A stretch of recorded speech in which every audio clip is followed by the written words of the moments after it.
Hello hi, నేను మీ aunty కిచెన్లో ఇవాళ స్పెషల్ రెసిపీ కొబ్బరికాయ పచ్చి మామిడికాయ పచ్చడి. దానికి ముందుగా కావాల్సిన పదార్థాలు పచ్చి మామిడికాయలు, పచ్చిమిరపకాయలు, కొబ్బరి, కరివేపాకు, జీలకర్ర. ఫస్ట్గా బాండి పెట్టాను, ఆయిల్ వేస్తాను. సరే, ఇప్పుడు ముందుగా పచ్చిమిరపకాయలు వేసుకోవాలి. పచ్చిమిరపకాయలతో పాటు 2 వెల్లుమిరపకాయలు. ఇవ్వండి, మినపప్పు, జీలకర్ర కలిపి వేద్దాం.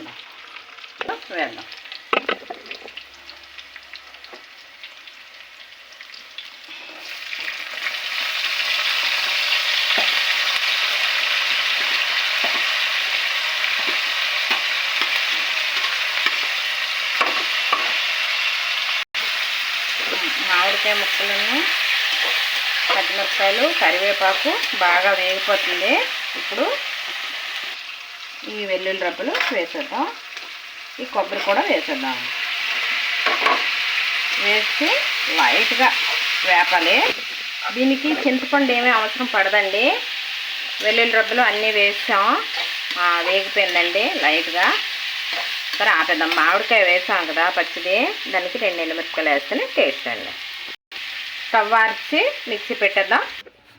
పచ్చడి చల్లగైంది, సరిపడా ఉప్పు వేసి మిక్సీ పెట్టి. అదిగోండి, ఎంతో రుచికరమైన కొబ్బరి పచ్చడి రెడీ. నా పచ్చడి నచ్చినట్టయితే లైక్ చేసి సబ్స్క్రైబ్ చేయండి.